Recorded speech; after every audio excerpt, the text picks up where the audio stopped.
Hello friends, मेरे YouTube channel पर आप सभी का बहुत बहुत स्वागत है। मैं हूं डॉक्टर MP शर्मा। आज के वीडियो में अपन चर्चा करेंगे कि दूध को फटने से कैसे बचाएं। गर्मियों में ये एक सामान्य समस्या है। दूध को अपन यदि समय से गर्म नहीं करें तो दूध फट जाता है। फटने से कैसे बचाएं ये समझने के लिए पहले अपन समझेंगे कि दूध का फटना कौन सी क्रिया है, इस क्रिया के समय क्या होता है और यह क्रिया क्यों होती है, ये बात समझेंगे पहले अपन। लेकिन इनको समझने के लिए पहले अपन ये समझेंगे कि दूध में क्या क्या पाया जाता है। दूध के अंदर पर्याप्त मात्रा में जल होता है, ये अपन जानते हैं। अधिकांश भाग जल ही होता है दूध का, लेकिन जल के साथ में उसमें प्रोटीन होती है प्रचुर मात्रा में, उसमें शर्करा होती है, उसमें फैट्स होते हैं, उसमें विटामिन्स होते हैं और मिनरल्स भी होते हैं, खनिज लवण भी होते हैं। पहले बात करते हैं अपन मिल्क प्रोटीन की। कैसीन कहते हैं उसको। और इस कैसीन प्रोटीन के अणु इतने बड़े हैं कि वो जल में घुल नहीं सकते, यानी दूध में उपस्थित प्रोटीन घुलनशील अवस्था में नहीं होता। देखकर ऐसा लगता है कि घुलनशील होगा, सारी चीज़ें घुली हुई हैं, लेकिन घुलनशील अवस्था में नहीं होता। विज्ञान की परिभाषा में वो कोलोइड की अवस्था है, यानी दूध में प्रोटीन कोलोइड की अवस्था में पाए जाते हैं क्योंकि अणु बड़े होते हैं। और किसी कारण से यदि अणु जुड़कर और बड़े अणु बना दें तो अब की बार वो अघुलनशील अवस्था में आ जाते हैं। प्रोटीन का कोलोइडी अवस्था से अघुलनशील अवस्था में आ जाना स्कंदन या कोएगुलेशन कहलाता है। यानी दूध फटने की क्रिया को अपन स्कंदन या कोएगुलेशन कहते हैं। तो कोएगुलेशन क्यों होता है? अपन जानते हैं कि अपन दूध को यदि फाड़ना चाहते हैं तो उसमें थोड़ा सा एसिड डाल दें अपन, जैसे सिट्रिक एसिड डाल दें अपन, या नींबू का रस डाल दें, वो भी खट्टी चीज़ है, वो भी अम्ल है। तो अपन ने नींबू का रस डाल दिया और फिर उसको दूध को गर्म किया अपन ने, तो दूध फट जाएगा। दोनों चीज़ें ज़रूरी हैं, एसिड मिलाना भी ज़रूरी है और गर्म करना भी ज़रूरी है। यदि अपन ठंडे दूध में नींबू का रस डाल दें, सिट्रिक एसिड डाल दें, खूब सारा डाल दें तो भी दूध नहीं फटेगा। और यदि अपन सिट्रिक एसिड नहीं डालें, नींबू का रस नहीं डालें, फिर गर्म करें तो भी नहीं फटेगा। यानी दोनों का साथ होना जरूरी है, एसिड भी हो और साथ में उसको गर्म भी करें। तो इस समय क्या क्रिया होती है? जो दूध की कोलोइडी अवस्था की प्रोटीन होती हैं वो एसिड और हीट दोनों की प्रेजेंस में अघुलनशील अवस्था में आ जाती हैं और इसी को अपन कोएगुलेशन कहते हैं। प्राकृतिक रूप से क्यों फटता है ये? दूध की जो शर्करा होती है, शुगर होती है, वो लैक्टोज है। दूध की शर्करा लैक्टोज कहलाती है। जैसे दूध की प्रोटीन को अपन कैसीन कहते हैं, वैसे मिल्क शुगर को अपन लैक्टोज कहते हैं।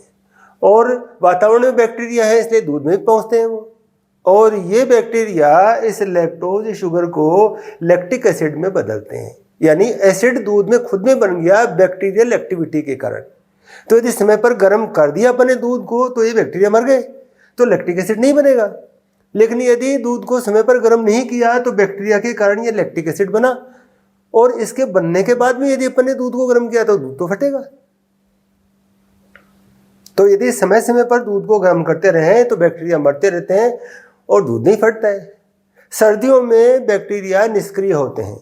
इसी तरह से यदि दूध को फ्रिज में रख दें तो भी बैक्टीरिया निष्क्रिय हो जाते हैं और लैक्टिक एसिड नहीं बनता, इसलिए दूध नहीं फटता है। लेकिन क्योंकि गर्मियों में बैक्टीरिया सक्रिय होते हैं और जल्दी जल्दी अपनी वृद्धि करते हैं, जल्दी जल्दी अपनी संख्या बढ़ाते हैं, और इस लैक्टोज का उपयोग करके लैक्टिक एसिड बनाते रहते हैं। लैक्टोज को क्यों बदला उन्होंने? लैक्टोज को इस लैक्टिक एसिड में बदलकर जितनी ऊर्जा निकलती है उससे वो अपना काम चलाते हैं, और ये दूध के फटने का कारण है। अब अपन समझते हैं कि इस दूध को फटने से कैसे बचाएं।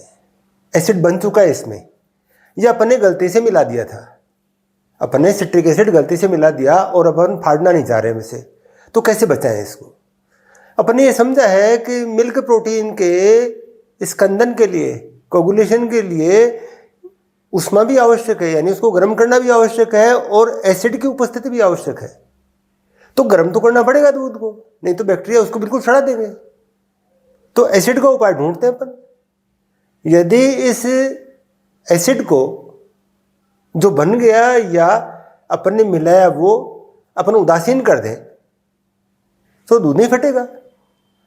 एसिड को किससे उदासीन कर सकते हैं अपन? क्षार से, क्षार का मतलब बेसिक चीज़ें, बेसिक का मतलब एल्कलाइन चीज़ें। तो यदि कोई क्षारीय पदार्थ अपन मिला दें गर्म करने से पहले तो दूध नहीं फटेगा। और क्षारीय पदार्थ जो हर घर में, हर किचन में उपलब्ध है वो है सोडियम बाइकार्बोनेट, जिसको मीठा सोडा कहते हैं। मीठा सोडा एक हानि रहित पदार्थ है जो हर किचन में है और कई तरह की चीज़ें बनाने में काम आता है। उस मीठे सोडे को यदि अपन दूध को गर्म करने से पहले थोड़ा सा मिला दें दूध में तो अब की बार दूध नहीं फटेगा। थोड़ा सा कितना एसिड बना है या कितना एसिड मिलाया था इसके आधार पर अपन क्वांटिटी डिसाइड कर ले।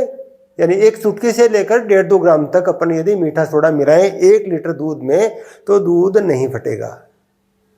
कौन सी क्रियाएं होंगी? जैसे लैक्टिक अम्ल बन गया, बैक्टीरिया ने लैक्टिक अम्ल बना दिया और अपन ने इसमें सोडियम बाइकार्बोनेट मिलाया तो क्रिया करके ये बन जाएगा सोडियम लैक्टेट और कार्बन डाइऑक्साइड गैस बुलबुलों के रूप में निकलेगी। इन बुलबुलों को देखकर जो नहीं जानता है उसको ये कन्फ्यूजन हो जाएगा कि पता नहीं क्या हो रहा है, दूध तो खराब हो गया।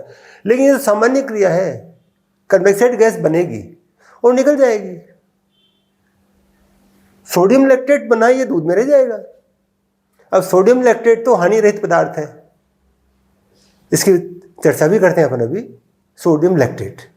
और मान लो अपन ने सिट्रिक अम्ल मिला दिया था, सिट्रिक अम्ल मिलाए हुए दूध में अपन सोडियम बाइकार्बोनेट डाल दें, अब की बार बनेगा सोडियम सिट्रेट और वही कार्बन डाइऑक्साइड गैस निकलेगी बुलबुलों के रूप में, सोडियम सिट्रेट बनेगा। यहाँ बन रहा है सोडियम लैक्टेट।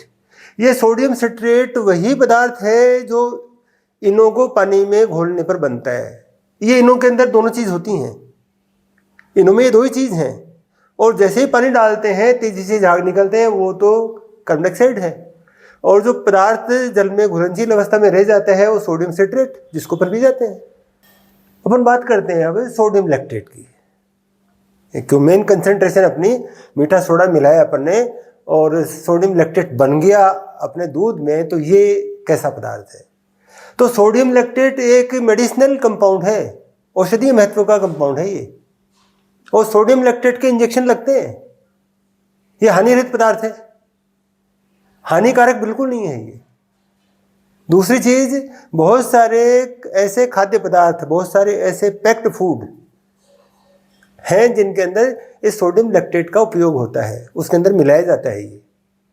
और अपन जानते हैं कि आजकल पैक्ड फूड में डिब्बे के ऊपर उसमें क्या क्या मिलाया गया है ये कोड वर्ड में लिखा जाता है और सोडियम लैक्टेट का कोड है E325। यानी किसी डिब्बे पर ये लिखा हुआ है कि उसमें E325 है, इसका मतलब उसमें सोडियम लैक्टेट है। तो सोडियम लैक्टेट को अपन बिना किसी झिझक के काम में ले सकते हैं, कोई डर नहीं है। मीठा सोडा मिला दिया तो दूध खराब नहीं हुआ है। हाँ, इतनी बात जरूर है कि कुछ लोगों को ये टेस्ट पसंद नहीं आए। सोडियम लैक्टेट जो बन गया मीठा सोडा मिलाने से, वो कुछ लोगों को टेस्टी नहीं लगे। तो ऐसे लोग तो हो सकता है कि इस दूध को पसंद नहीं करें, बाकी कहीं कोई गड़बड़ नहीं है, बाकी ये निरापद है, बाकी ये हानि रहित है। अब एक इम्पोर्टेंट बात और, मान लो पूरा दिन निकल गया, आज सुबह दूध लिया था और दूसरा दिन हो गया और अभी तक गर्मी नहीं किया और दूध बाहर भी रखा था। ऐसी स्थिति में सामान्य बैक्टीरिया के अलावा दूसरे माइक्रोब भी वहाँ वृद्धि करेंगे और लैक्टोज के अलावा दूसरे पदार्थों को भी पचाएंगे, वो उनका भी पाचन करेंगे और कई तरह के विषाक्त पदार्थ बनाएंगे और माइक्रोब की संख्या भी इतनी ज़्यादा हो जाएगी कि उस दूध को काम में लेना तो खतरनाक है। तो ऐसी स्थिति में जब दूध बहुत समय तक गर्म होने से बच गया हो गर्मियों में, तो उसको तो फेंकना ही ठीक है, क्योंकि बीमार होने की रिस्क ज़्यादा है। यदि थोड़ा समय हुआ है तो अपन दूध को फटने से रोकने का प्रयास करें। अब चलते चलते एक बात, यदि ये वीडियो आपको अच्छा लगा हो इसको लाइक करें, शेयर करें और चैनल को सब्सक्राइब करें। तो चलिए मिलते हैं नए वीडियो में नए टॉपिक के साथ में, तब तक के लिए बाय।